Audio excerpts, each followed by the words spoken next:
Yo, what's up? It's your boy Mr. AC, and what I got for you guys today is going over primarily, and we are on year number, so let's go ahead and get started.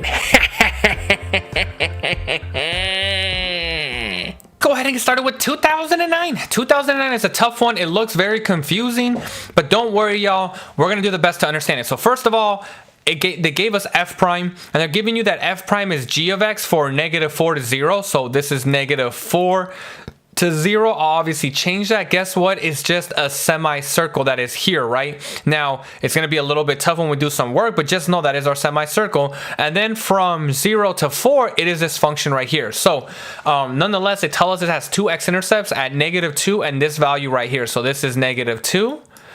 And this value right here is the 3 ln of parentheses 5/3. So just kind of know that right there. And again, this looks intimidating, but it's not too bad. It's a semicircle, and they give us an initial condition, which we may need to use the antiderivative. So let's go ahead and go to part A. Find all the values of x for which the graph of f has a point of inflection. Well, point of inflection is our second derivative. We need to take the second derivative and see when it changes signs. Well, we're given f prime. So we're going to take the derivative of this graph right here. Don't let all this stuff confuse you. We got the graph given to us. So for example, we know right here, if I take the derivative of this graph, right, because this is f prime, I'm going to f double prime.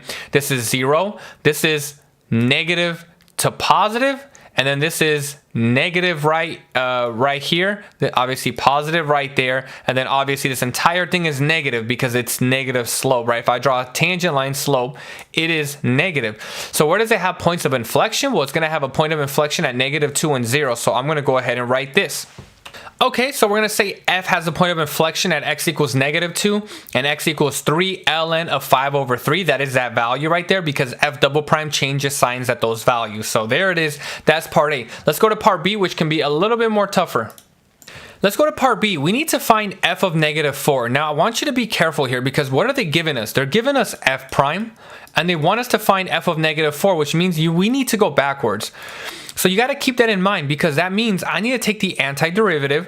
This is -4, so -4 goes on the upper bound, and we're going to take the antiderivative of f prime of x dx. Well, this is an issue because, again, we don't have an initial condition, but we actually do right here.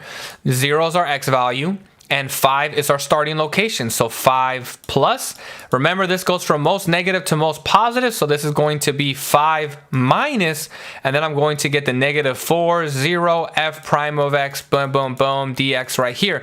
And we need to find the area from -4 to 0. Well, this is -4 to 0 right here. Now, how do we find this area? Well, the area I'm looking for is always the area under the curve. So I'm looking for this area, and I'm looking for this area right here. So this is what I'm going to do.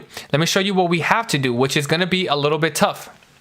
So what I drew here is a box. We're going to find the area of the entire box, and then we're going to subtract it by the area of our semicircle right here. So we're going to take the entire area of the box, subtract it by the area of the semicircle, and then that's going to give us these little ridges in between here for this function. So what's the area of the rectangle? Well, this is 4 times 2, which is 8. So this is going to be 5 minus parentheses 8 subtracted by, well, this is pi r squared divided by 2. What is the radius? The radius is 2. So 2 squared is 4. 4 divided by 2 is 2 pi. So we get this minus 2 pi. This is going to give me the area that I want. So this problem, we're almost done. It's a hard one. We're going to get 5.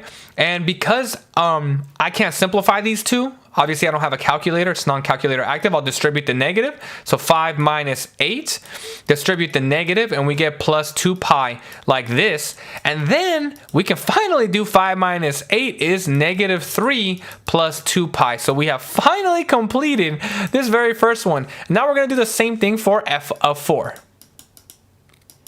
Let's go ahead and set this up. We're going to put the 4 on the top, again the 0 on the bottom, and then we're going to put the 5 right here plus f prime of x dx like this. Now in this problem from 0 to 4 they actually gave us a function here, so we actually need to take the antiderivative of this function. So let me go ahead and clear the screen out and rewrite it one more time. So all I did was replace f prime with this function right here because it is defined from 0 to 4, which is right here. So if we take the antiderivative of this, the antiderivative of e to whatever is e to whatever. So this is going to be 5e to the negative x over 3. Remember, since we're doing the anti, we're going to take the derivative of the input. The derivative of this input is negative 1/3, so we need to divide by that, negative 1/3. And then the antiderivative of negative 3 is negative 3x. So I'm going to go ahead and write this as 5 plus, I'm going to put a little parenthesis bracket. I can bring the 3 up, if you remember. So this is going to be 3 times 5 is 15 divided by negative 1. So we're going to get negative 15 e to the negative x over 3 minus 3x, like this, and we're evaluating this from 0 to 4. So let's go ahead and plug in our 4 and do everything that we're supposed to. We're going to get 5 plus, I'm going to put a big old parenthesis.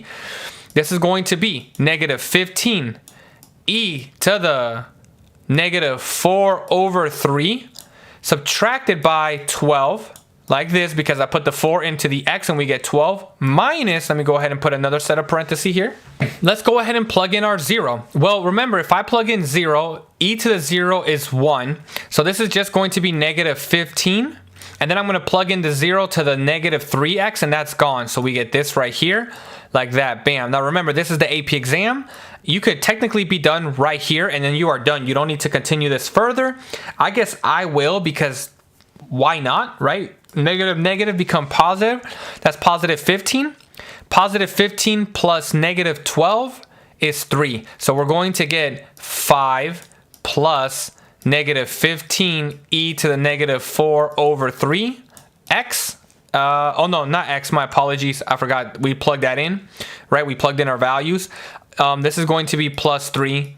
And so then finally we get 8 plus and then negative 15 e to the negative 4 over 3 right there. So a really tough one because it involved the antiderivative, but hopefully that makes sense. Let's go ahead and go to part C, which can be, again, another really tough one. Let's go ahead and find this here. Now, if you wanted to do this method right here for absolute maximum value, right? If you kind of look here, you got negative 4, you got 4. Guess what? We already did check the endpoints, right? We already got the values for the endpoints. At f of 4, it was f of 4. It was 8 plus negative 15 e to the negative 4 over 3, something like that. At negative 4, it's negative 3 plus 2 pi, negative 3 plus 2 pi, like this. And then we're going to have to check when it has an absolute maximum. Well, we know this goes from positive to negative, so this is a relative minimum. So we'd have to check this right here as well. So 3 ln of 5 over 3. So we'd also have to check that, right? But that's going to be really, really tough. So this is another way that I want you to just know that you can do this. I want you to think about if we were to sketch this. So this is going to be very similar to the problems that we've sketched in the past, okay? Right here, right? This is f prime. That means anything up here is positive. That means it's increasing. So we know this endpoint is here, right? Right there. It's increasing, increasing, increasing, increasing, increasing, increasing. It increases, hits 0. You know, at negative 2, obviously this is not drawn to scale perfectly, but we get something like this, right? It plateaus to 0, but then it goes right back up because it's positive to positive, positive to positive. It's up in this region, and it's gonna keep increasing. And then over here at 0, I know I passed it, just bear with me. It's the same idea, right? You're gonna get a cusp of some sort where the derivative doesn't exist, but nonetheless, right, the derivative doesn't exist, so, sorry, it shouldn't go down, so it should look something like this, and then it's gonna cusp up, right? Like something like that. But anyhow, bam, increasing, and then we get a relative maximum, and then it's going to decrease, right? So it's gonna look something like this. So just by drawing this graph, we can already tell this right here is gonna be our relative maximum. Mostly for the fact that from negative 4 to this value, it is increasing the entire way, and then it has a relative max, and then it comes down like this. Okay, so that's very important for us to know, because then we can justify right here, f, I'm gonna write it real quick. Okay, this is what I wrote here. Let's see if we can make sense of this. I try to make it more organized than previously, so hopefully it kind of makes sense here. It's a very tough one. Since f prime is positive from negative 4 comma 3 ln of 5 over 3, that means f is increasing during that entire interval. I want you to pause for a moment. I'm saying that since f prime is positive, that means that the original function f is increasing during that entire interval. That lets the AP reader know that I have basically assessed that this function is never going to dip downward. It's always increasing. It's always going up. Okay.